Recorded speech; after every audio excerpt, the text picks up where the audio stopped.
व्यासत कोकण बैलगाडी शर्यत मैदान विठ्ठल केसरी कातर गटाव या ठिकाणी पार पडत आहेत आणि आपणा सर्वांना ज्या जोडीची आतुरतेने वाट पाहत होतो असा सगळ्यांच्या मनात येत आहेत म्हणजे कसूर आणि सर्जा ही गाडी आजच्या या मैदानामध्ये मित्रांनो गट क्रमांक 3 मध्ये पळाली. सुंदर असा साज पळाला आहे, गट पास देखील झाला आहे आणि आज गाडीवरती ड्रायव्हर होते पाया ड्रायव्हर वराठीवाडी.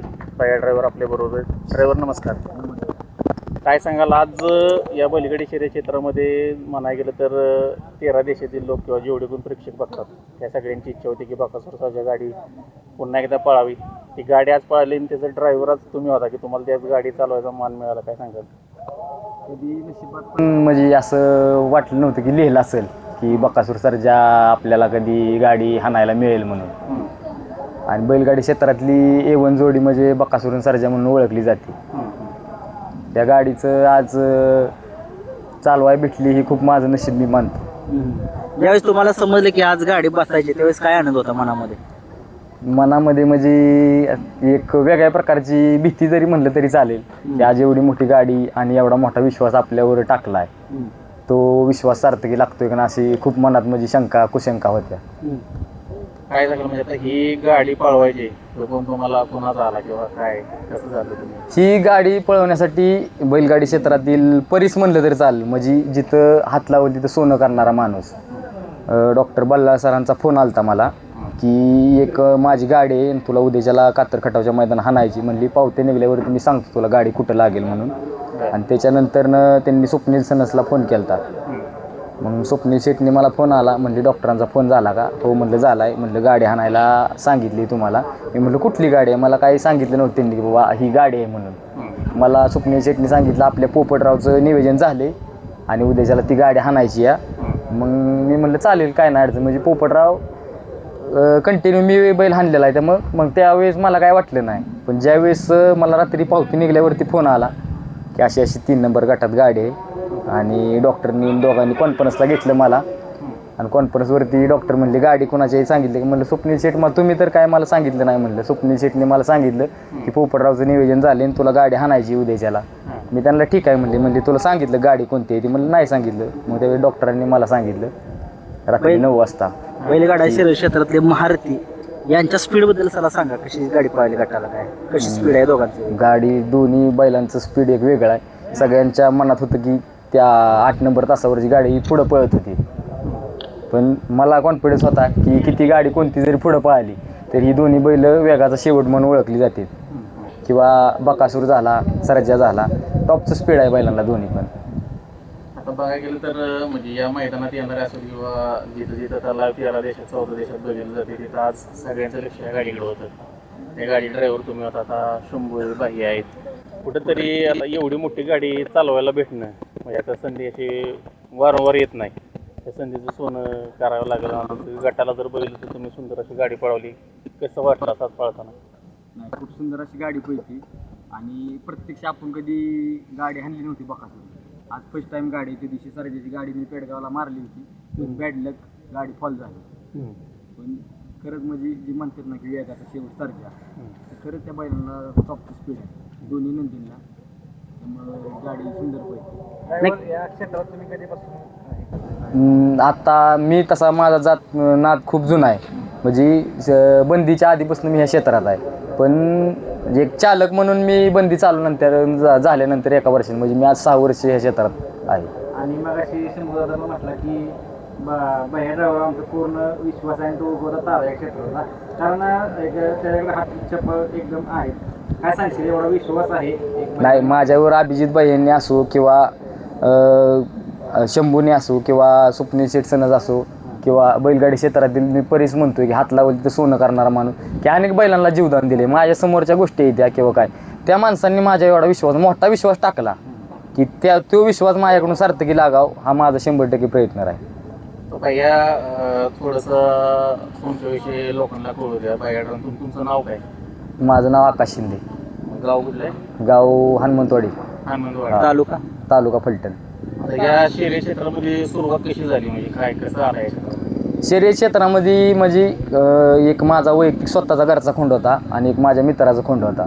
ज्यावेळेस मैदानात आम्ही यायचो, आम्ही घरी ट्रेनिंगला मी गाडी हाणायचो पण ज्यावेळेस मैदानात आम्ही यायचो त्यावेळेस घरी फेऱ्याची गाडी हाणणं आणि मैदानात गाडी हाणणं जमीन आसमानचा फरक आहे. मग त्यावेळेस काय होतं, एखाद्या ड्रायव्हरला बोललं आपण की बाबा गाडी आमची अशा गटात आहे, गाडी हाना तेवढी आमची, तर ड्रायव्हर आम्ही सांगितलं की त्या गटाच्या टायमिंगला आम्ही दिसलो तरी अशी तोंड लपवून जायची. मग एक दिवशी मी निश्चय केला की आपण घरी गटाला गाडी हाणायचं, आपण डेअरिंग करत नाही, आपण घरी फेऱ्यावरती गाडी मारतोय, मग आपण मैदानात बी करू शकतो. आणि एक दोन लोकांनी मला चॅलेंज केलं होतं की मैदानात गाडी हाणणं कुणाचं बाहेऱ्याचं काम नाही. पण त्यांना पण सांगितलं होतं मी पण ईर्षीच आहे, मी तुमच्या आधी गुलाल करील किंवा तुमच्या आधी गटपास करील, आणि त्या लोकांच्या आधी मी सगळ्या गोष्टी सिद्ध करून दाखवल्या. आणि मी आज बकासूरच्या गाडी बसलो म्हणजे की मी माझ्या जिंदगीत ह्या बैलगाडी क्षेत्रात आलेलं किंवा या चालक क्षेत्रात आलेलं माझी जिंदगी सार्थकी लागली. आता बघायला गेलं तर बकासूर तर पळाला आहे. सर्जा म्हणजे एक त्याचं एक वेगळेपण आहे.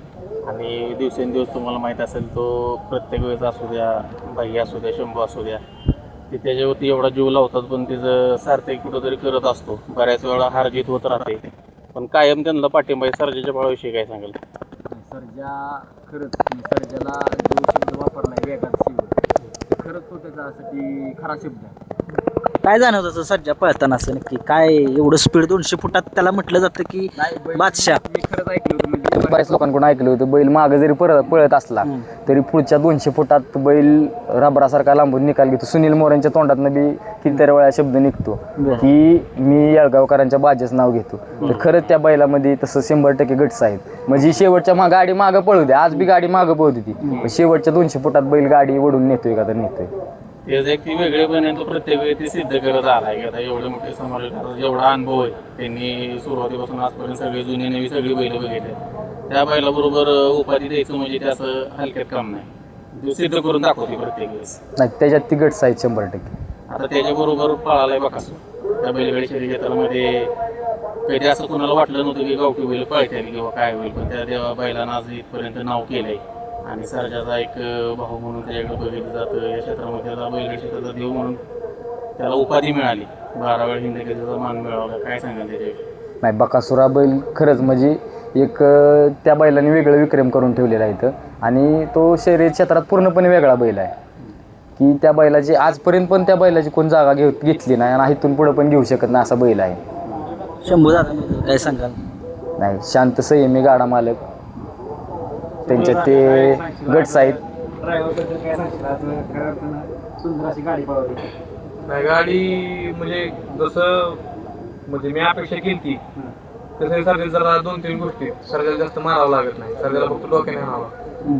म्हणजे ज्याला तो कळला तेव्हा म्हणजे परफेक्ट झाला क्षेत्रात. मग ती जी मागण्याची मी बघत होतो गाडी हाताना जी चालू होतं त्याचं हाताचं किंवा शेपटाचं म्हणा, तर ते एकदम परफेक्ट चालू होतं. आणि म्हणजे त्याला सांगितलं तसं त्याने पण म्हणजे बहिणी गरजेसारखे आपले एकदम त्याने पण सगळं ऐकून म्हणजे प्रत्येकाचा सल्ला ऐकून असं नाही की बाबा मला काही गाडी हाणा येत नाही तुम्ही मला सांगता, म्हणजे असं कुठलं गमेंट नाही अजिबात. आणि कसं आहे की त्यानं आजपर्यंत मोठ्या गाड्या हाणा कधी गावल्या नाही, पण ज्यावेळेस त्याने हाणले आता मागं पण मला वाटते बोरदावाडीच्या मैदानात सचिन त्याला गावला, त्याने एक करून दाखवलं. म्हणजे त्या तेवढी क्षमता आहे, पण त्याला तेवढे बैल भेटले ना आजपर्यंत. आता इथनं पुढं सचिन सर्जा त्याच्या गाडीवर 100% बाहेर दिसेल. आज खऱ्या अख्ख्या महाराष्ट्राची इच्छा तुम्ही दोन्ही मालकांनी पूर्ण केली आहे जोडीची. नाही, इच्छा म्हणजे कसं आहे की कमिटीने पण भरपूर आग्रह केला आणि शेवटी मग फॅन फॉलोईंगचं जर आपण मान नाही ठेवलं तर मग बैल आपण एवढी करून त्याचा उपयोग नाही ना काय. त्यामुळे मग सगळ्यांच्या आग्रहाखातर खरं तर हा जोड, कारण की बकासूरला पण पायरा घोटचा सर्जा होता आज आणि सर्जाला पण पायरा नेमका चौकार होता. वेगवेगळे पैरे झालेले होते आज. आणि कमिटीने नंतर तुम्ही पण पैरे म्हणून त्या पण मालकांनी आम्हाला जाऊन सगळं म्हणजे जुळून तुमच्या हाताला जरा काय लागले जरा थोडं सांगा. कारण की दिसतंय तुमच्या हाताला लागले. गाडी चालताना लागली थोडं. या जोडीची अपेक्षा पूर्ण केली. ज्या पद्धतीने तुम्ही आता म्हटलं की प्रेक्षकांची इच्छा पूर्ण आहे आपलं प्रथम कर्तव्य. आता सर्जाचे फॅन्स असतील, बकासूरचे असतील, सर्जा आहे म्हणून आज आपल्याकडं लोक एवढे सगळे प्रेमाने येतात वाटतं. आणि तुमचं जर बघायला गेलं तर सर्जाचा तुमचा एवढा जिव्हाळा आहे. आपण बघितले की म्हणजे भाऊ ज्या पद्धतीने असतात त्यातून प्रत्येक गोष्ट तुम्हाला त्याची न सांगता पण सर्जाला कळती, एवढा तुम्ही जीव लावत आहे. त्याचं कसं आहे माहिती का की तेवढ्या आपण त्याला माया लावलेली आणि म्हणजे तो नाही का म्हणजे आपला जो जाणतो तो पण असेल किंवा माझा बाजा असेल, म्हणजे ह्या बैलांनी कधी जिथं जिथं आपल्या म्हणजे अगदी प्रतिष्ठेवर सवाल आला त्यांनी त्यावेळेस त्यांनी करून दाखवलं आपल्याला नाही का. आणि मेन म्हणजे आता झालेलं मागे एकशल फाट्याचं मैदान म्हणजे कसं आहे की डाग होता की बैल तुमच्यापेक्षा आल्यापासून एकदा भेंडे